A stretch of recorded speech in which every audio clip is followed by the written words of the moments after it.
I'm here with the head of Bank Hapoalim, one of Israel's largest banks. Tell me, why is Israel the entrepreneurship engine that it is? Well, I believe it's part of the culture. Entrepreneurship means innovation, finding solutions to problems with very low funds. So when you need to really deal with all the constraints, this brings you to innovation. And innovation means, in the end, technology. And that's, I believe, the relationship that we all have. What are the key issues that will come in the next year or so in terms of the economy here? I think that the main issue that we face is the potential contamination from the world, not the Israeli issues, but really more that we are based on export. And the question is really the growth engines in the world. Israel has about 40% or 50% of the GDP's export. So of course, if there is a slowdown in the world, there is an effect on us. It's not a direct effect, it is a secondary effect through the export. From the other hand, I think that we have many reasons to continue to grow. Domestically, many population in Israel have still potential of growth that was not touched enough yet. And I think that also the gas findings will help us in terms of cost. So the combination is relatively okay, but we need to be alert to the world situation. So it's not an Israeli issue, it's how do we deal with the world situation. Can Israel serve as an economic model for other countries, potentially in Europe, that are struggling?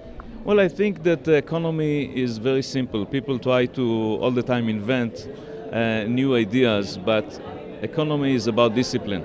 We learned it while I was in the 80s in the Ministry of Finance of Israel, and now I'm the chairman of a bank, Bank Hapoalim, which is the largest bank in the country.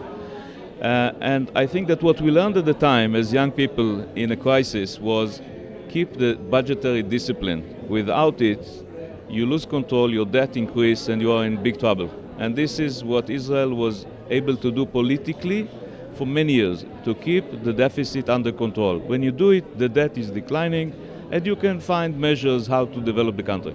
How can you reconcile the cry for social justice and all of these calls for more assistance to the public with the fact that Israel does want to conserve the budget? Well, I think that many of the issues were about costs and about how do you really find cheaper solutions to young populations. I think that the positive side of Israel is employment. Even the young population in Israel is employed at high rates, which is, if you compare it to the world, is completely different. The problem of Israel is expectations from one hand and big cost of living these days, and I think we have to deal with it.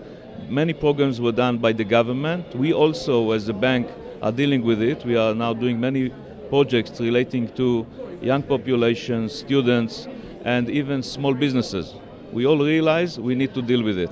So I think there is no one solution, and I think the issue of running the expectation is about the way you do it through several years. If we will be able to convince the public that this is in the right direction, but it will take several years, I think that we can also fix that and have a better economy that will also have more justice. Finally, why invest in a conference like this one? Well, I think that, first of all, the President of Israel is very unique, and I think has a special, unique position here, and he keeps us all younger than we are, and he's the youngest guy in town, and I think that when he started by innovation, talking about innovation, I think he's an innovator.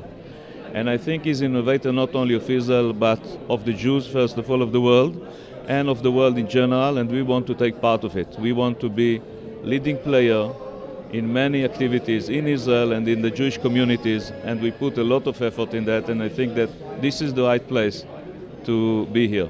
Mr. Saroussi, thank you so much for your time. Thank you very much. It was a pleasure to meet you. Pleasure.